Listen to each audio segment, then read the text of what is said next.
Welcome to the Deep Change podcast, where we explore the future of human potential through psychology, brain tech, and pushing the boundaries of neuroplasticity.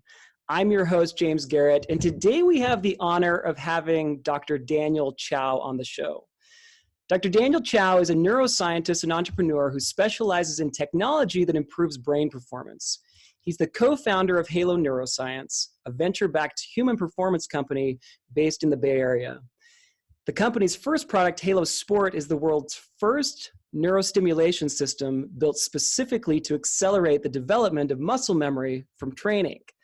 Prior to founding Halo, Dr. Chao was the head of business development at NeuroPace, where he helped create the world's first closed-loop neurostimulation device for the treatment of epilepsy. He received his MD and his MS in neuroscience from Stanford University. Dr. Chao is creating technologies that are literally allowing us to tap into our deepest potential. He has a big vision for what brain stimulation can do for all of us, and he has the heart, passion, and smarts to pull it off. Dan, welcome to the show.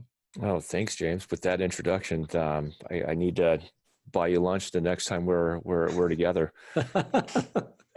I'm so glad this worked out, and I'm so glad you're on the show. I've been following Halo for a while now, and I just want to get right into the main kind of idea of what Halo is. You know, for most of our listeners, some of them have heard about Halo, some have not.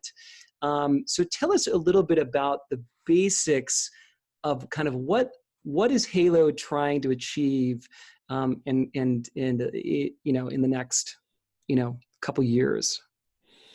Yeah, so I guess let me just get down into it, because I know your audience is more sophisticated as things related to the brain are concerned. So we are,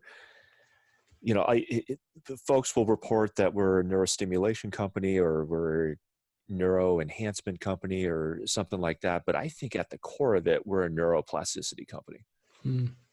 So we are interested in plasticity and helping people learn faster, helping people retune neural circuits to treat whatever neural disorder that they're suffering from. Like all of this, the foundational element to both of these things, which might sound disparate at first, is really our ability to create and destroy neuronal connections.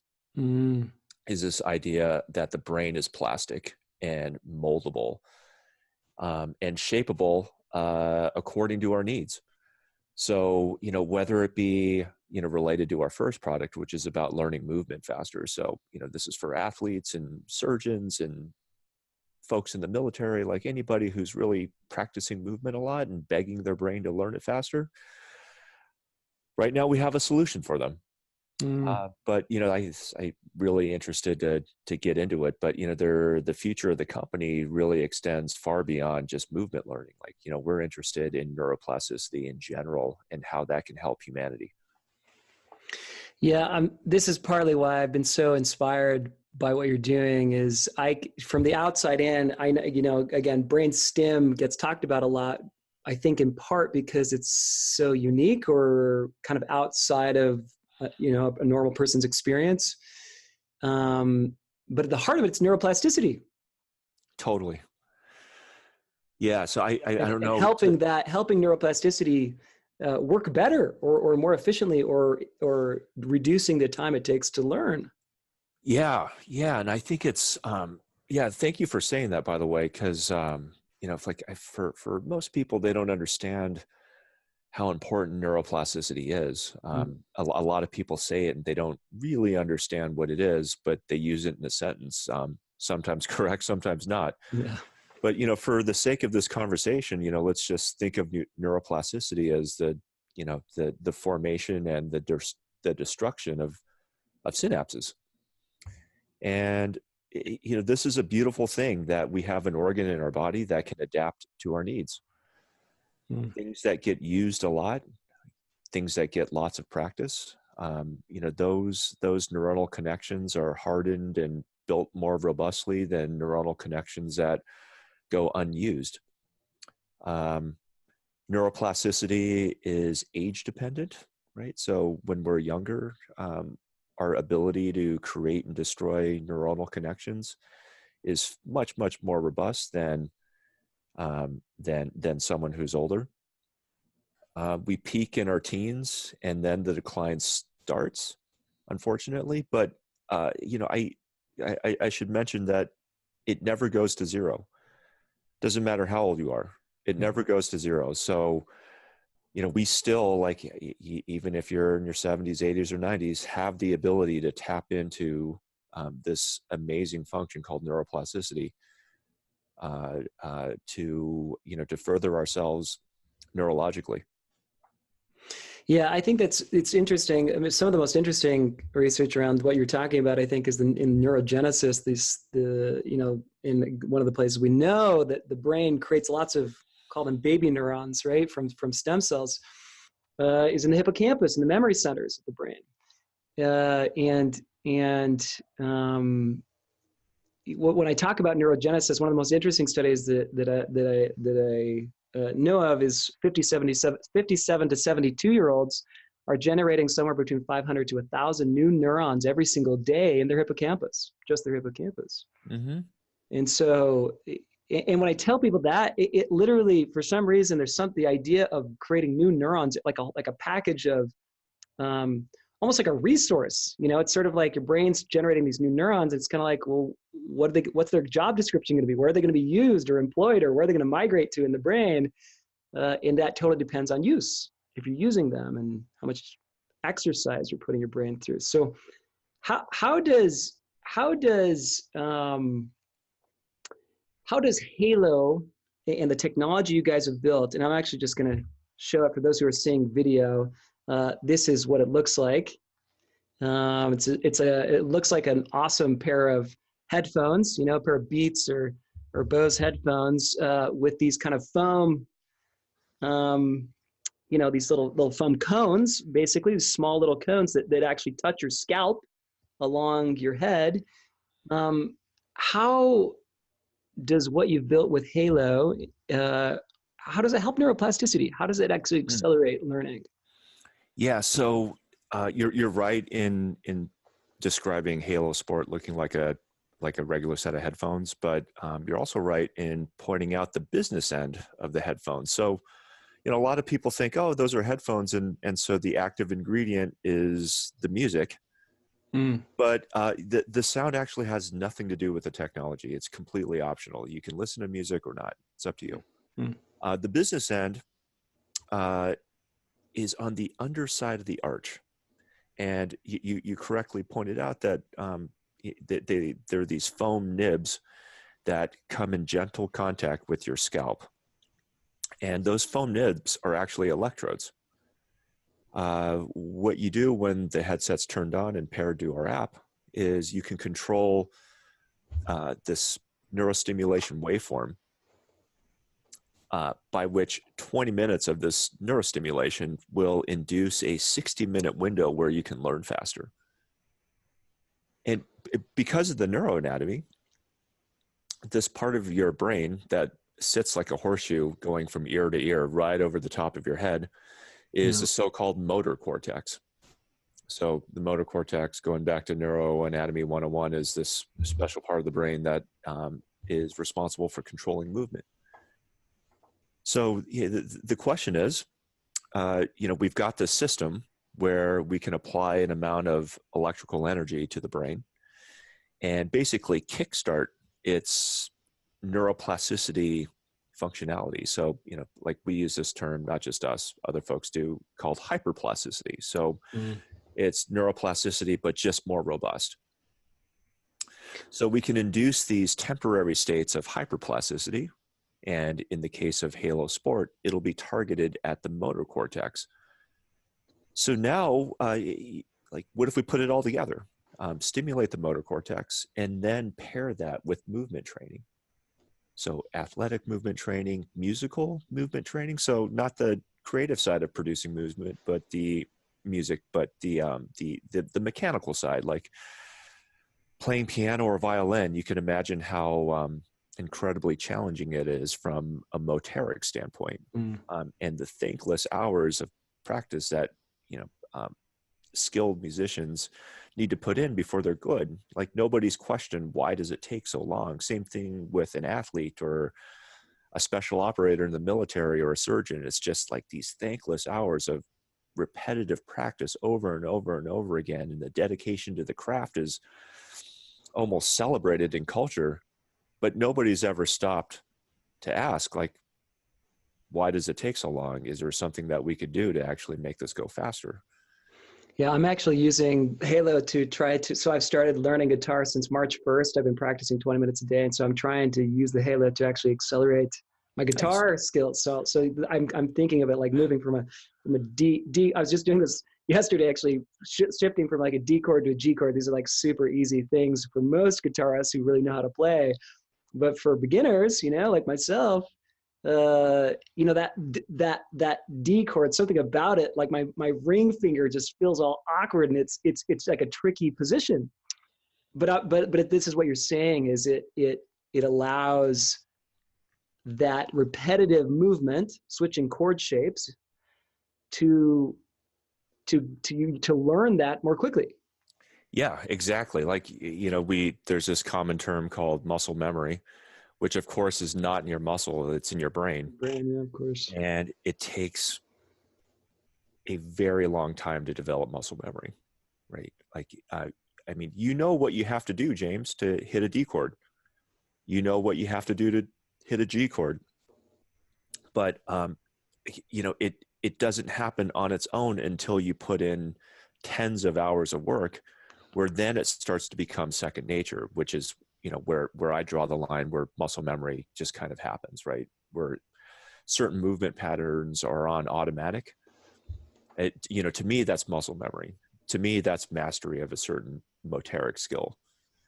And yeah, to do that, it just takes repetition upon repetition for hours and days and weeks before it actually encodes itself into muscle memory. Now, what if, like, I think people have empirically stumbled upon ways to accelerate that process, like get a good night's sleep, or, do really focused, deliberate practice, not messy practice. Yeah. So these types of things can sort of hasten the process, but let's do all of those things, plus use neurostimulation to really get this going. And, I'm sure we're going to get into the science here and the data that proves this out, but, like, the data shows that you can lift the rate of learning by about 50%. That's amazing. That's amazing. And I've told people this, right? Exactly what you just said, that you can lift the rate of learning by 50%, and people, their jaws drop. Yeah, it is the truth. Like, the data really supports that. So, And the data being transcranial direct stimulation data. yeah, correct. So the technology that we're talking about, that we're just referring to, the technology, probably because it's a mouthful to say, is called transcranial direct current stimulation, or abbreviated TDCS. Mm-hmm. Yeah, and that is a form of electrical neurostimulation. So tell us how, and I know you guys describe it as neuropriming, which is a great phrase that doesn't sound highly technical, that sounds cool, right? From a how do you market this to someone who's not super familiar with how the brain works necessarily, right? How does, so again, thinking about the technology. So again, for those who are seeing this on video, these, you put it on your head, the actual foam nibs, as you call them, is a great word, actually touch your scalp, and then it sends an electrical current through the skull. Am I right? Correct. So it's strong enough to go through the skull, but gentle enough to sort of lightly prime, or sort of get into, say, an active state, one in which more action potentials or firings, neural firings, would occur. Is that how would you describe the actual what's happening in that motor cortex when you're priming? Yeah, so it's let me use this analogy, a simple analogy, and then we'll dig in and turn it into a proper brain example. If you, James, saw me at the park and I was struggling to do a pull-up, And you walk over, it's like, hey, there's Dan. I'll spot him and give him some help. Mm. And so you give me 20 pounds of assistance, and now I can do a pull-up. That's wonderful. And after a while, I get stronger, and I'm able to do the pull-up on my own. So with the neurostimulation, the TDCS that we're providing, and it doesn't have to be our equipment, it could be anybody's equipment, laboratory systems, for example. What we're doing is we're applying an electric field that gives the neurons, the underlying neurons, a little bit of a boost, similar to the boost that you gave me when I was trying to do a pull-up. Which then makes them more likely to fire? Exactly. So in the case of a neuron, it's not a pull-up, it's an action potential. It's firing an action potential. It's actually creating a certain charge in the neuron, which makes the probability of it firing more high. Exactly. So you gave me 20 pounds of assistance to do a pull-up. So what the neurostimulation is doing, TDCS, is giving a neuron 20 pounds of assistance to fire an action potential. So what does that mean? So that means that a population of neurons are all slightly more excitable, right? So they can all fire action potentials just a little bit easier than they would have otherwise. And if you pair that with practice, then on a purely statistical level, the likelihood of two neurons firing in synchrony go up. Okay, so, and, for those who, there's this old neuroscience saying neurons that fire together wire together. Yeah, Daniel Chao, of course. So, so the, neurons that fire in perfect synchrony is a really special event for neurons. They say, hey, buddy, that just happened. Yeah, and the other guy says, yes, I felt that too. Let's grow closer together. Let's deploy resources so that we can build synapses towards each other. And for those synapses that are already there, let's make them bigger and stronger. Right. And so this is the fundamental underpinning for how new circuits are created in our brain and how learning and memory happens. Does it also, because of the firing, and I'm thinking of Hebbian, this sort of Hebbian phrase, right? Neurons that fire together, wire together. One of the other mechanisms, which I have always just found wildly fascinating, is, of course, myelin sheath, which is, for those who don't know this term, it's insulation for the brain along the axon. And part of it is timing, as you're saying, right? Neurons firing in synchrony. But what I find so fascinating is when neurons are firing a lot, there's this whole other support system of the brain, the glial cells, and a particular type of glial cells, and this is a terribly long word, but they're called oligodendrocytes, oligos, we call them in the lab, whose whole job is to wrap the myelin. They're the wrappers, they're the pavers. They're the ones who actually create faster, more robust, stronger signals along the trunk of the neuron, or think of neurons like trees, they're wrapping the trunk of the tree. And so does it also do that when you're creating that electrical field, and I just have to deduce this, right? That you're making those neurons fire more actively, so you're also activating that whole support system of the brain, which then are not only creating new synaptic connections or dendritic connections, but also more myelin? You're also myelinating those paths? I would say secondarily, not primarily. Yeah. So, the reach of the technology is really that initial event, shifting the resting membrane potential. So that's a little bit closer to the threshold potential. And this goes back to that 20 pounds of assistance. Making it a little bit easier for neurons to fire. So that is the primary thing that the technology does. Now, wonderful things happen downstream, like neurons firing in synchrony, like that happening more often statistically. And then neurons firing in synchrony, that leads to other, beautiful events like increased myelination and like increased synaptogenesis and those types of things. And so like the cascade is wonderful, but I wouldn't say that the technology primarily helps those things. I think it just primarily helps with the initial event. Have you guys, along these lines, in your own kind of internal research within the company, have you guys ever done small scale pre and post testing? I'm thinking like, I just did an MRI, and I'm doing more functional MRI as part of this deep change project to watch my own changes in my own brain. Again, I'm a sample size of one person, so I'm not a scientific sample in that sense. But the question is, I'm curious if you were to do, they call it a volumetric analysis, an analysis of volume of white and gray matter, along the motor cortex, pre and post, using Halo, for example, for a period of time that seems meaningful. Has there been any research like that you guys have done internally? So we haven't done that work, and the reason why is not because we're not interested, but for us, what's more important is a functional behavioral change. Whether we can pick that up on imaging,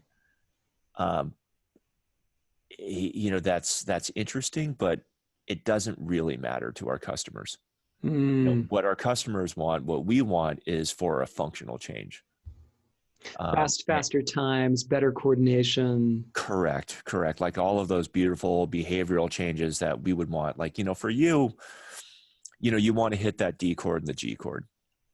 And I think at the end of the day, like the bottom line is like, that is what you want. Whether you could see an MRI change, like, even if you didn't see an MRI change, like maybe it's still there. It's just, it's the MRI's fault. It's not sensitive enough to pick it up. So we do a lot of research. We have 7 neuroscientists on staff, and they have a separate office so that we don't get in each other's way. And, we do a ton of testing. I think we've enrolled over 2,000 people in, randomized studies. But again, like all of that is really, really like we're laser focused on behavior change, like functional change, and less so around imaging changes. Interesting. So I want to, along those lines, when you're talking about, so of course, the big push in the early years of Halo has been marketing towards athletes and musicians. Correct. Because that's the clear target audience that benefits the most from motor cortex enhancement. In theory, this same type of technology could be aimed at, say, the mindfulness audience, right? People who are really interested in meditation and mindfulness. Are there hopes to sort of use the same kind of technology on the prefrontal cortex or other areas of the brain? I know there's been some research on enhancing creativity if you stimulate part of the temporal lobe on the right side and deactivate the left temporal lobe kind of at the same time. You get like lots of idea flow, meaning you just start flowing with more ideas. You increase creativity pretty dramatically. Scott Barry Kaufman has talked about this in his book Wired to Create. Are you guys interested in those other topics? I know that gets more complex because it's not as the band that sits around the kind of headphones, which is the motor cortex, anatomically makes it really easy to stimulate that part of the brain and look cool, right? Which matters to most consumers. What are your visions for other enhancements, other skills people want to acquire? Yeah, so you're right. Like Halo Sport is a motor cortex. It's really designed for motor cortex just based on the anatomy. But there's nothing that could stop us from basically taking the same technology and moving the electrode to a different part of the brain.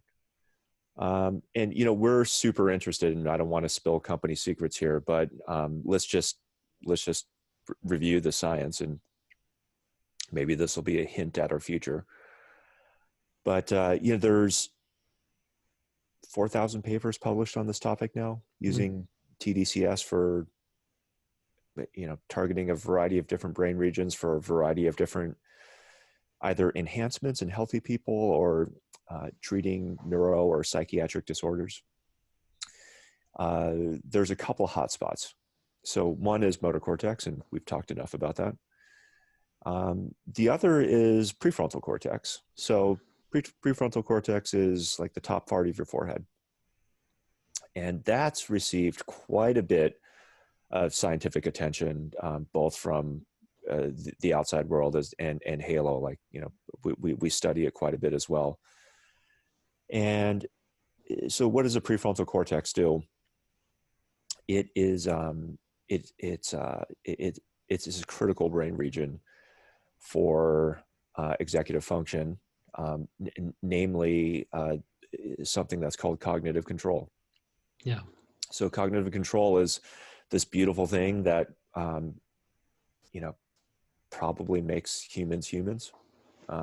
It's like animals have very little cognitive control. Cognitive control is about attention and focus and vigilance. It's about thinking about the things that you want to think about and not letting all the other competing ideas and distractions get in the way.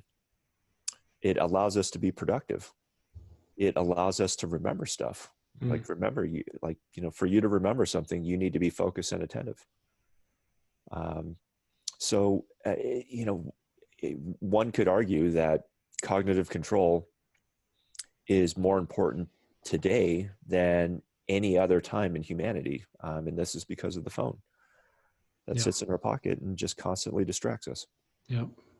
And I think for many people, they find that they are less productive today because of the phone and its constant interruptions than they have been in years previous. Mm-hmm. So, how do we deal with this? We're like, ourself research wise and, others in the field, many of these scientific labs are now our friends. There's been some really wonderful publications using different forms of electrical neurostimulation. So we've been talking about TDCS, so transcranial direct current stimulation. But there's another flavor of electrical neurostimulation called TACS, so transcranial alternating current stimulation. And there's been some really great work on both sides. I think it remains to be seen which one's better. There's been some nice proof points on both sides, and they have their pluses and minuses. So, time will tell which waveform is better, but it's like, who wouldn't want to be more attentive and focused? And, we've been talking about like things that happen primarily and then the wonderful things downstream of that. So those who are more attentive and focused tend to have better memory because it soaks in. Yep. People who are attentive and focused are more productive, that's not controversial. Yeah. People who are attentive and focused are actually more creative. Yeah. Some of the most creative people on earth have said, creativity is not about like endless freedom. It's about boundaries. And, you want to think expansively, but at some point you need to narrow the solution space and think creatively within a certain sandbox. That isn't the world. That's more contained. And so that's where attention and focus come in. Lack of attention and focus beget human disease. So if you do not have control over your attention and focus, you could focus on the negative aspects of your life to an extent that one could be classified as being depressed. Mm-hmm. Right? That's fascinating. I've never thought of that as say rumination, which is sort of the roots of depression, as yes, an attentional deficit or a lack of attentional control. It's fascinating. Yeah, I mean, it is interesting because we all have, we all live life, and let's face it, not all of it is positive. Yeah. And there are ways of dealing with it and moving on that are respectful to, the things of the past. But it's also important to not let it overtake your life. And for most of us, we're lucky we're able to do this, and we're not depressed. But for the same person with a similar level of negative things that have happened in their life, there's there comes a point where you just need to focus your attention away from it. And so there's even addiction. Addiction and obesity could be thought of as a disease of cognitive control, right? For me, I'm normal weight for my size, but I'm one of these people that I'm like constantly hungry, and right after a meal I could still eat. Yeah. But I shift my attention away from it deliberately to move on and do something else. Now, someone else without great attentional control will just let it like ruminate, and you have to, it's like this itch, you have to scratch it. In this case, it's eating. Right. And that leads to weight problems. The same parallel goes with, anything that could be addictive, like smoking cigarettes or, it's like this itch that if you don't turn your attention away from it, then you end up having to scratch it. And if that itch is the urge to drink or smoke a cigarette or eat more food, then these maladaptive behaviors end up, turning into something that could be fairly serious.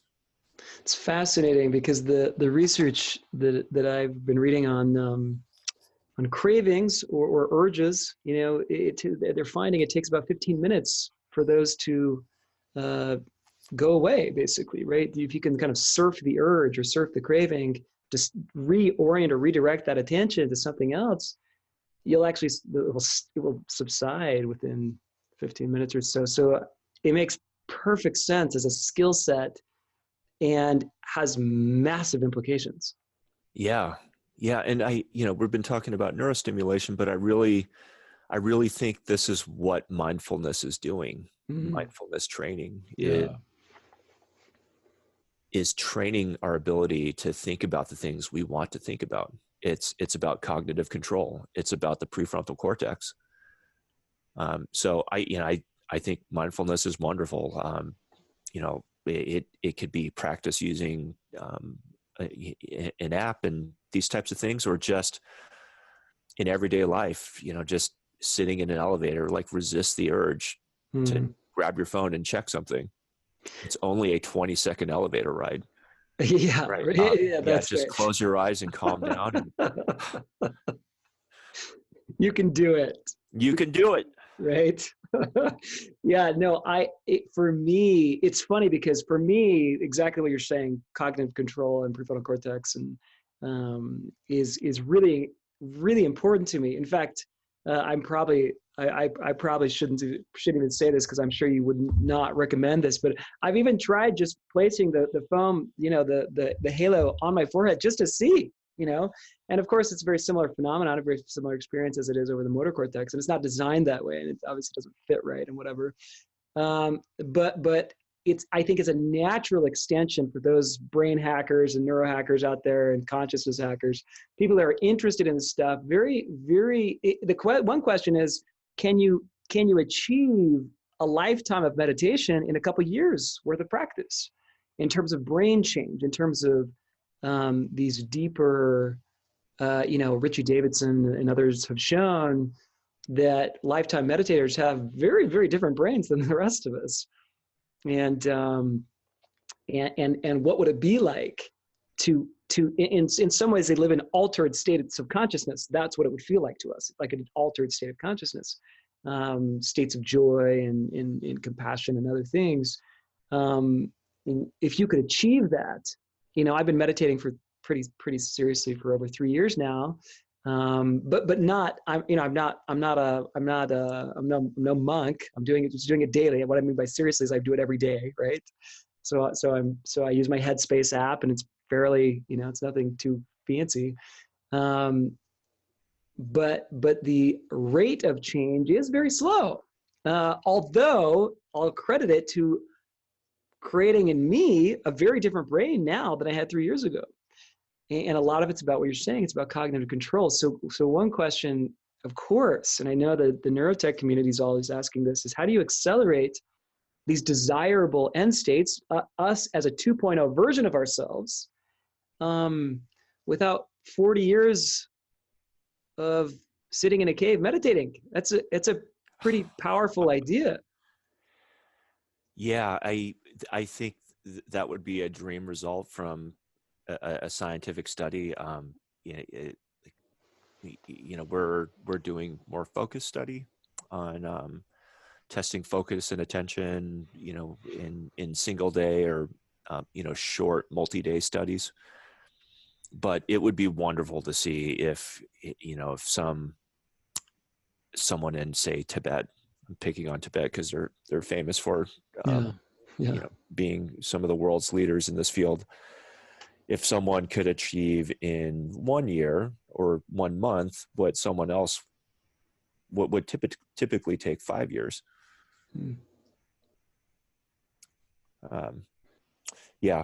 There's no shortage of great experiments to do in this field.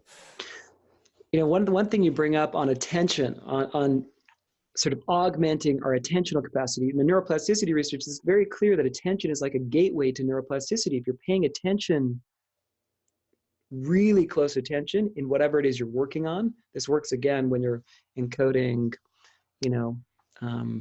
normal forms of memory, like remembering names or that sort of thing. But it's also the case when we're exercising. We're focusing on the actual exercise and we're doing, or the running, or that when you open that gate of attention, when you increase, think of it like I almost think of it like a light beam on the kind of object of attention that you're working on. That we know our brains rewire faster when we do that. So I'm thinking of what you're describing as you're increasing your attentional capacity. You then are able to shine a bigger spotlight, which then creates. It's almost like a self-fulfilling prophecy, or a kind of upward spiral effect, where you're creating the foundation of attentional capacity, which then increases more neuroplasticity, which then it's sort of like a feedback loop. Does that feel right to you? Oh yeah, I love what you just said. So if so everything you said was beautiful. So let's just take a step back and say, okay, what if we can accelerate the rate at which we learn? And it could be movement, it could be math, geography, learning Chinese, whatever it is. Yeah. And we put the work in. We do deliberate practice like we have done in years past, but now we're using neurostimulation. Yeah. Awesome. Now, what brings people back to do their second training session and their third training session? You need some kind of positive reinforcement.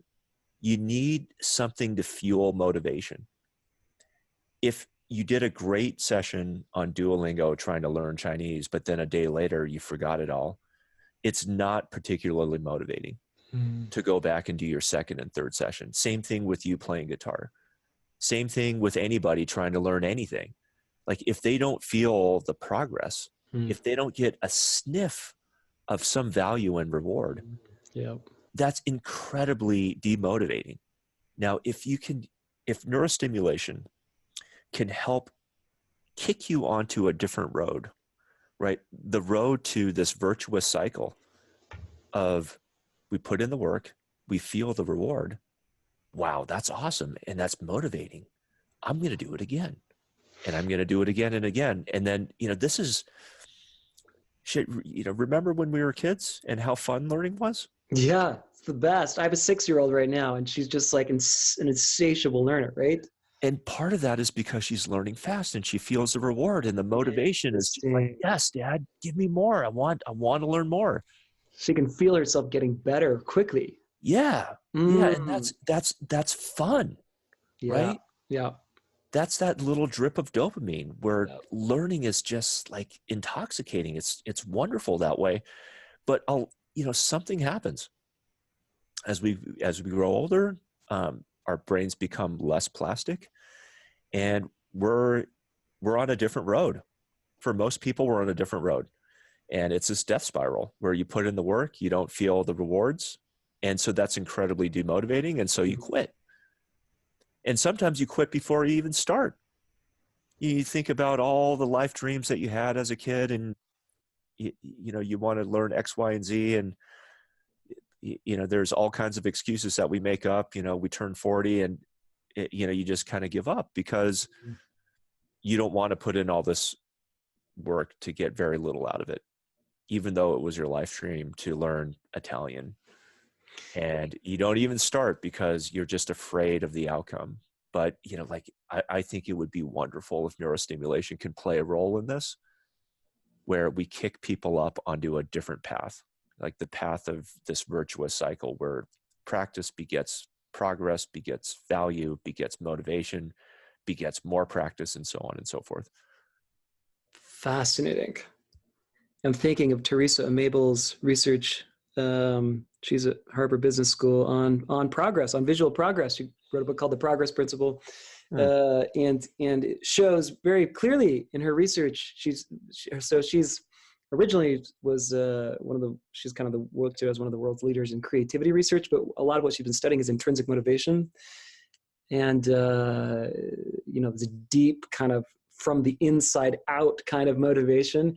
And one of the biggest kind of pillars of what actually creates that endless fuel is visual progress, seeing yourself actually making progress. And when there are internal skills like emotional intelligence or like empathy, increasing in empathy or increasing focus, capacity to focus, it's really, really hard to see progress. And you have to externalize that into some kind of system or visual way of depicting it, so that it does exactly what you're saying, creates that feedback that then refuels your commitment to put forth the necessary effort and time and struggle or whatever it will take to keep learning. I've never thought my 6-year-old loves learning because she learns so fast. That's fascinating. Yeah. And we could essentially kind of rewind the clock on our adult brains and make them work more like kid brains, so that we're learning as fast as they are, so that we feel as excited and motivated about life as they do. Fascinating. Yeah. So if my contribution to humanity could be a sliver of this, I would call it a win. I would be a very, very happy entrepreneur. Well, it's funny because there are, of course, people you'll bump into them who are these kinds of humans who are just on fire, and seem like they're always in flow. They're so positive, and they're just these contagious, balls of positivity. And I can't help but think that one of the reasons they're accessing their deepest potential is because their brains are hyperplastic. In fact, one of the most interesting, I think, pieces of research as well, and some of this is still kind of coming out, and it's a more of a linked association than it is kind of a clear, kind of settled, agreed upon consensus in academia. But basically, one of the theories out there is that lack of neuroplasticity. We know the hippocampus shrinks in depression. We know dopamine levels dip pretty significantly. Among other things. But one of the theories is, like, if the brain can't kind of do what it needs to do, if it's not able to rewire itself and grow, if it's not malleable in that way, that it leads to these kind of atrophying states. I mean, depression in some ways is a shrinking away from life.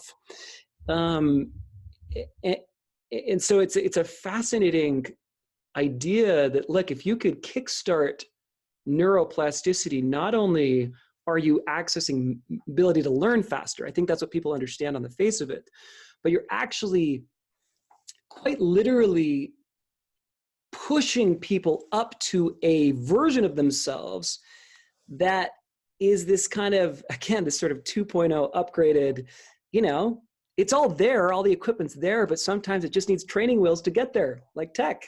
Right? Yeah. It's fascinating. It's fascinating. Wow. I have to ask you this before we wrap up, because I know there's, one of the things I'm really interested in TCDS as a technology, as compared to, say, neurofeedback, or other types of technologies that aren't as directly acting on the brain, but they're more of reinforcements that then help the brain learn in more ways. So there's different camps, I guess, in neurotech and brain tech. And then there's these even more kind of directly interacting with the brain, which is sort of brain-machine interface, right? BMI. I know Elon Musk and their team just did their big kind of, how much, what progress they've made at Neurolink over the last few years. A few weeks back, they did a kind of a conference, watched the whole thing. Very fascinating what's going on there. How do you see, what is your opinion about BMI, and how do you see what you guys are doing, which is less invasive, as compared to something like what Neurolink is doing? Yeah, so my last company was it was a medical implant, so it was more like what Elon's doing at Neurolink. That was a very long, difficult project. We raised $250 million. It took us over 10 years, but, we took a concept and did a bunch of engineering and testing, both in animals and in humans, and ultimately got in front of the FDA and got it approved, and it's out there, helping lots of people with epilepsy, a way that was basically previously inconceivable with just pharmaceutical products. So that was wonderful. What was disappointing was the level of adoption. So these are very expensive devices, and so you don't need that many people to use it to build a decent sized business around. But that was never, I guess, that was never my goal in life, is to sell really expensive stuff to just a few people. Wanted to see neurostimulation go far broader. And I don't know if or when, or like if it'll ever happen, where we as a society, as humanity, will be okay with implementing our brain this way. So for example, we implement our heart all the time. We throw stents in it to open it up, the arteries. We put defibrillators and pacemakers, these wires into the heart to help pace it and to kind of shock it back into rhythm if it's misbehaving. That's no problem at all. People don't even blink an eye, and they do it, and it's fine. And sometimes you even get your entire heart replaced with somebody else's heart, and it's all okay. But with the brain, maybe it's just too much of who we are, that we are like, we don't want things in it. Like, we are very, maybe that is something we need to get around. And, as human beings, like, are we ready to have things implanted in our brain? I do not think so. I think this is going to take a generational thing. This is not even decades. This is multi-decades of societal change that is required before we can have things implanted in our brain. So going back to my last company, the company's called NeuroPace. So people with epilepsy can benefit from this technology, and they're desperate people. They have very, very, very severe epilepsy. And even these people are thinking about the pluses and minuses of having this thing installed in their brain. Now, it's a completely another, it's like exponentially different for someone healthy to have someone like be okay with something implanted in their brain. Right. So first, we need to make it okay for people who are very medically desperate to be okay with neurostimulation. And then maybe at some point it trickles down. and healthy people will be interested in implanted neurostimulators.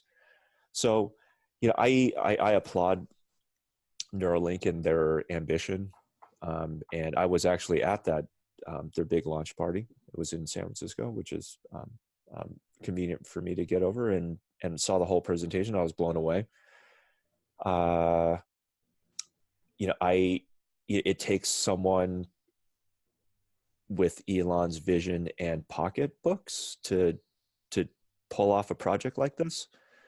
But for a project like a moonshot project like this, you cannot be impatient. You need to have like a decades long level of patience and perseverance to build a technology like this and to get it across the FDA and then into society where they really hunger for the technology. Which is why, from NeuroPace, I wanted to build a so-called non-invasive neurostimulation company. So one specifically that doesn't require the surgery. There's pluses and minuses on both sides. Like, the non-invasive side just makes it,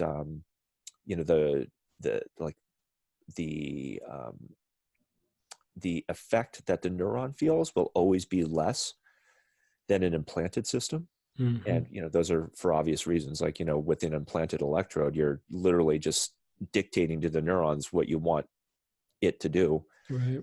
And if you want to listen to neurons, I mean, there's nothing better than having an electrode dunked straight into the brain. Yep.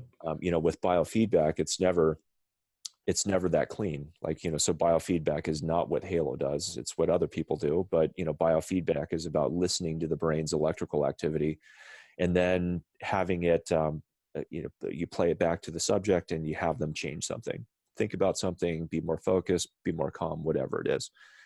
And it's this, this feedback mechanism that trains people to become more focused or more calm or whatever. Now, what biofeedback folks are measuring is stuff from the scalp. And, there's this giant thing called the skull that's in the way, that's shielding electrically what's happening on the inside. Now, that's good because it's just a scalp electrode and it's no big deal. And when you don't want it, you just take it off. But, what really stinks about that is the level of detail that you can listen. Right. Now, with Neurolink, they have the benefit, and also NeuroPace. So my last company and Elon's current company, these companies, their technologies have the benefit of an implanted electrode where you can very exquisitely listen to neurons and do things like, in the case of NeuroPace, like you can, the little onboard computer can stimulate the brain when it's about to have a seizure. In Neuralink's case, you could use this exquisite data to control a computer, to type, to do all kinds of wonderful things, maybe control a robotic arm if they're paralyzed, all kinds of wonderful things. So, it just, I think it remains to be seen. I guess I sound like you could probably hear. You came out of that space to build Halo because of what you. Yeah. So I'm pretty bearish, just based on my own personal experience, that like humanity's not ready for it, and time will tell who's right. Tell me this: where do you think the brain tech or neurotech space? What's needed in the space, and what's next? Like, what's coming? I think, what we need, and this is not just for enhancement, but this is also for treating disease, is we need a better measuring stick. So let's go back to the heart. The heart has these amazing measuring sticks like cholesterol and LDL and things like that, where one can predict if someone's going to have a heart attack in 20 years. Like, nothing like that exists for the brain. Or, the heart also has blood pressure. It's non-invasive. It's super cheap to measure. Pulse rate, these types of things, like, amazing. The brain, part of the reason that we are not further along in the way that we develop things for the brain is that it's just very difficult to measure. right? Like measuring attention and focus is very hard.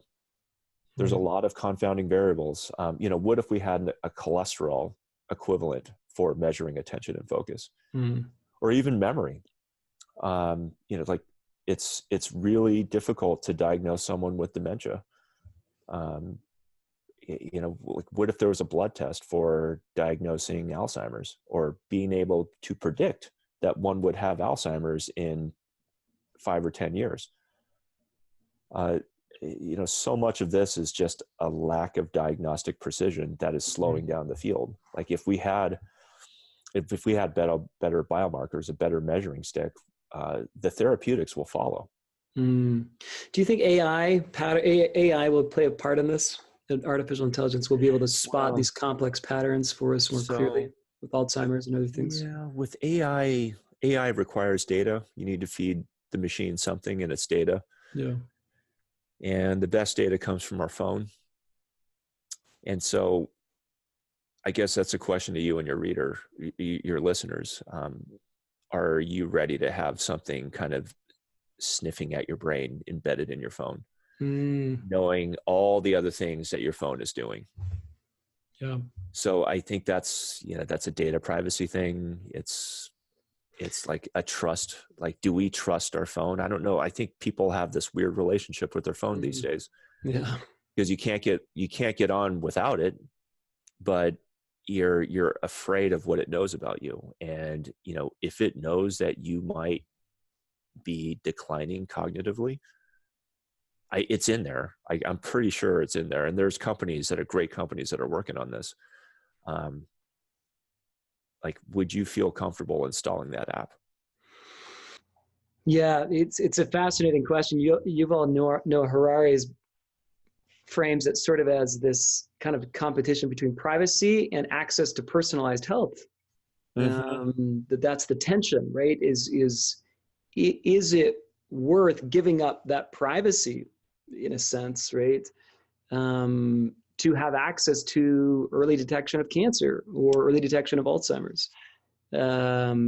He comes down on the side of it probably will be over time. Might take time to get there. But it's a very debatable question, and it's a fascinating one. Yeah. Maybe the blockchain really helps with this privacy issue, and it could really, like, your data can really be your data and not shared. So I hope so, because the answer is in there. Yeah, the question came up on Neurolink. Do you remember that? And the CEO of Neurolink, he said, we don't know yet what those limitations will be, but maybe one of them will be no advertising is allowed, because, of course, as a revenue model. Do you remember this in the presentation? Yeah. Because if you add things like that, the incentives go in a certain way where access to people's data becomes, so the business model can't rely on advertising. Otherwise, it kind of makes these messes in terms of being too invasive in terms of privacy and other things. Fascinating. Well, Daniel, this has been so interesting and so just inspiring to kind of hear what's inside your mind, hear what you're thinking about the future and what you're trying to build with Halo. Thank you so much for being on the show. Thanks for having me. I just want to make sure people can find you, find Halo. Where do they go to find Halo first? What's the website? Yeah, it's haloneuro.com. So it's haloneuro.com, haloneuro.com. And where can they find you? Twitter's probably the easiest. It's just Daniel Chao. Daniel Chao, Chao. Yes, sir. Okay. Well, thank you again. This has been such a fun conversation, and look forward to future conversations. Yeah, likewise. Yeah, thanks for the opportunity, James. This has been great.